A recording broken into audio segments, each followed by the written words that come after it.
ஒரு 4 மாதத்துக்கு முன்னாடி என்னோடய ஃபேமிலி பிரச்சனையில் நான் வச்ச வக்கீல் நம்பரை எதுக்கு எடுத்து திருடி கொடுத்தீங்கன்னு தட்டி கேட்டதுக்கு அடித்து குத்தி மூக்கெல்லாம் ரத்தம் வர மாதிரி குத்தி உடம்பு கழுத்தெல்லாம் குத்தி கீழே தள்ளி அடுப்பை உடச்சி செருப்பெடுத்து அடித்து தொடப்பக்கிட்ட எடுத்துகிட்டு வந்து சின்ன பசங்கள்லாம் அடித்து என்னை யாராலையும் ஒன்றும் பண்ண முடியாதுன்ற மாதிரி பேசி என்னை கொடுமை. போனேன், போலீஸ் ஸ்டேஷன் போனேன், நியாயம் எடுக்கலை, கண்டுக்கலை. என்ன பேச்சுவார்த்தை நடத்துகிறாங்கன்னு தெரியல. எஸ்பி ஆஃபீஸ் போனேன், மேடம் எஃப்ஐஆர் போட சொல்லி ஆர்டர் போட்டாங்க, அப்பயும் போடலை. எஸ்பி ஆஃபீஸ் போயும் எஃப்ஐஆர் போட முடியாத அளவுக்கு என்ன நடக்குது, என்னால் கதற சொல்லி அழ முடியல, சப்போர்ட் இல்லை. போனேன், திரும்ப போலீஸ் ஸ்டேஷன் போனேன், அலன்னு அழிஞ்சேன். எஃப்ஐஆர் போடலையான்னு கேட்டேன், போடலை. திரும்பவும் ஒரு பிரச்சனை உருவாக்குனாங்க. அப்போ எஸ்ஐ அவரை பார்த்து பேசி அப்புறம் எஃப்ஐஆர் போட்டாங்க. எஃப்ஐஆர் போட்டதுக்கு அப்புறமும் விசாரணை பண்ணல, கேஸ் எடுக்கலை, அதை பற்றி விசாரணை பண்ணலை, அரெஸ்ட் பண்ணலை, ஒன்றுமே பண்ணலை. அலைஞ்சு இதுக்கு மேலே முடியலடா, போதும்டா, இது வரைக்கும் நியாயம் கிடைக்கல, இதுக்கு மட்டும் கிடச்சிடா போகுது, விட்டுட்டேன்.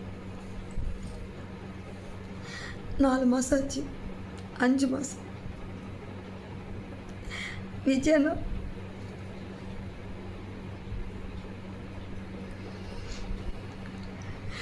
எதிர்பார்க்காத நேரத்தில் எடுத்தாங்க கேஸு, விசாரணை ஆரம்பித்தாங்க. சத்தியமாக நான் எதிர்பார்க்கல. எஸ்பி ஆஃபீஸ் போயிட்டு நான் இப்போ கம்ப்ளைண்ட் கொடுத்துட்டு வீட்டுக்கு வரத்துக்கு முன்னாடி 2 போலீஸ் விசாரணைக்குங்க.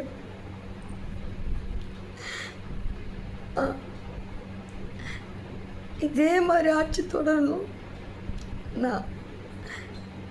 நான் ஒரு ஆசை, ஒரு சந்தோஷம், நம்ம விஜயண்ணா வந்த சந்தோஷம், அந்த மாதிரி தான் நான் நினச்சேனே தவிர இந்த அளவுக்கு நான் மாறும்லாம் எதிர்பார்க்கல.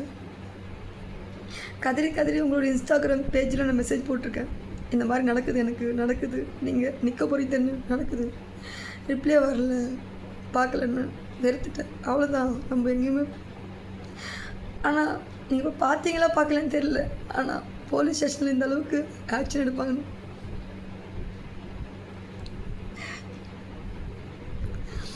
ரொம்ப சந்தோஷம், ரொம்ப சந்தோஷம்.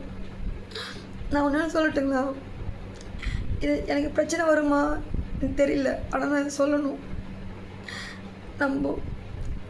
நம்ம சாவர நிலைமையில் போய் நின்னா கூட நியாயம் கிடைக்கல.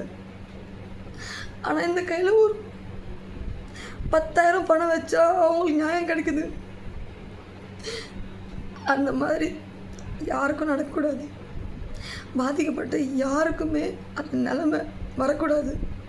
நான் ஒன்று, நம்மக்கிட்ட பணம் இருக்குது, நம்ம எவ்வளோ தப்பு பண்ணாலும் இந்த சட்டம் தர்மம் எல்லாமே நம்ம பக்கம்தான்.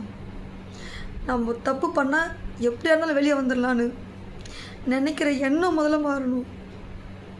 நீ மாற்றிட்ட மாற்றிட்டேன்.